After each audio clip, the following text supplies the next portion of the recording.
میں حضرت کیونکہ بیٹھا بھی سیالکوٹ میں ہوں تو بڑی احتیاط برتنی پڑتی ہے. پھر احباب کیونکہ لوگ مجھے بات سناتے ہیں، میں پھر آگے آپ کی تربیت کے لیے سنا دیتا ہوں، لیکن پھر کچھ احباب ناراض بھی ہوتے ہیں کہ حضرت ہم نے آپ کو بتائی، آپ نے بات آگے کر دی.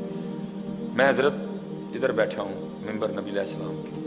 میں کیسے بندے کو بھی جانتا ہوں حضرت جو کبھی اسی فیکٹری میں گیٹ کھولا کرتا تھا. ہمارے سیالکوٹ کی بات نہیں ہے، کیمیکل کی مل تھی حضرت، کبھی وہ اس فیکٹری میں نا گیٹ کھولا کرتا تھا حضرت. پھر حضرت جی مالک نے ایسا عروج دیا، پھر اس نے وہی فیکٹری خریدی حضرت. میں اس سے بڑی تو کوئی بات نہیں جی، ممبر پہ بیٹھا ہوں.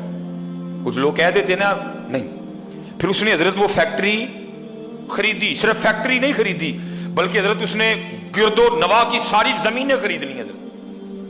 بہت بڑا ڈیرا بنایا. اس وقت اس کے ڈیرے میں الف سے لے کر یہ تک جو کچھ بنتا پکتا ہے سب اس کے اپنے کھیتوں کا. میں نے ایک دن پوچھا مدرسہ صاحب ایتھوں اینج کیویں آئے ہیں؟ کہنے لگے کیونکہ میں نے گیٹ کھولنا ہوتا تھا. صاحب بڑی بڑی مہنگی گاڑیوں پہ آتے، کہتے کبھی بھی کسی کی مہنگی گاڑی دیکھ کے نا میرے دل میں اللہ کے لیے کوئی گلہ یا شکوہ نہیں آیا تھا، بلکہ میں اللہ کا شکریہ ادا کرتا تھا اور اپنے مالکوں کے لیے بھی دعا کرتا تھا یا اللہ میرے مالکان اور دے. کہتے وہ شکریہ پھر میرے مالک کو اتنا پسند آیا کہ اللہ نے مجھے اسی فیکٹری کا مالک بنایا. ہاں میں حدیث سناؤں گا آپ کو جی. میں آپ کہیں گے جی کیسے ہو سکتا ہے، میں حدیث سناؤں گا. میرے محبوب علیہ السلام فرماتے ہیں مفہوم ہے حدیث کا، کوئی بندہ کھانا کھائے، کوئی بندہ کھانا کھائے، کھائے حلال، کسی کا نہ کھائے، دھوکہ دے کے نہ کھائے، ملاوٹ کر کے نہ کھائے، چھین کے نہ کھائے، کھائے حلال کا. میرے محبوب فرماتے ہیں کوئی بندہ کھانا کھائے، پیٹ بھر کے کھائے اور کھا کے شکریہ ادا کر دے اللہ کا. الحمدللہ الذی اطعمنا وسقانا وجعلنا من المسلمین. یہ نہیں آتی ویسے ہی عرض کر دے یا اللہ تیرا شکر، میں نے اپنی طاقت سے نہیں کھلایا، تو نے کھلا دیا مجھے، تیرا شکر.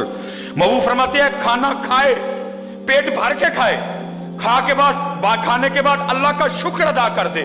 اللہ کو اتنا شکر پسند ہے، کھانا بھی اس نے کھا لیا پھر بھی اللہ اس کو روزہ رکھنے کا ثواب عطا فرمائیں گے. پھر حضرت جی ایتھے کھانا کھا کے شکریہ ادا کرو پھر بھی روزے دا ثواب ملے، تو پھر جڑا ہر گڈی دے لنگدیاں اللہ دا شکریہ ادا کرے تو پھر مالک انہوں نہیں دے گا، اس کو نہیں دے گا مالک. لیکن شکریہ تو دور حضرت جی پتہ ہم کیا کہتے ہیں، اللہ نے بھی کہنا کہنا لوگوں کو گڈیاں دے چھڑیاں. میں نے بڑے لوگوں کی زبان سے سنا ہے اللہ نے کہنا کہنا گڈیاں دے چھڑیاں. ٹھیک ہے میاں ہوں تو اللہ نے بہتا سیانا ہو گیا نا. نہیں پتر شکریہ. جتنے نوجوان بیٹھے ہیں جتنے شکریہ جی، شکریہ شکریہ اس مالک کی ذات کا.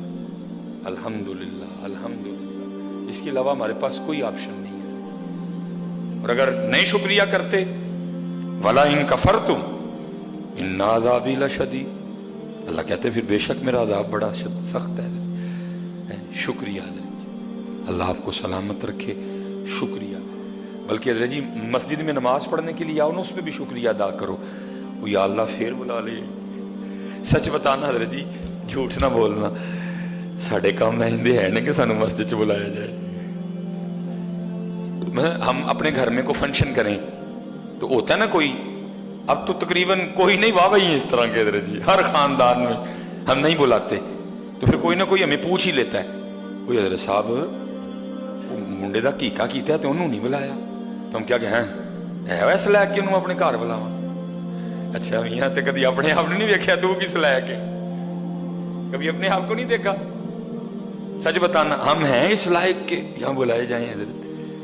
اس لیے حضرت جتنے نمازی ہو نا نماز پڑھ کے ایک سجدہ شکر کا بھی کر کے جایا کرو. یا اللہ پھر بلا لے، میرے کہاں اس عمل اس لائق میں تیرے گھر بلایا جاؤں. کیونکہ حضرت ہم نے اس کو سمجھے ہی کچھ نہیں، ہم نے اس کو مسیت بنا دیا. اے مسیتے چلنا، کتنے چلنا ہے مسیتے چلنا، یہ اللہ کا گھر ہے.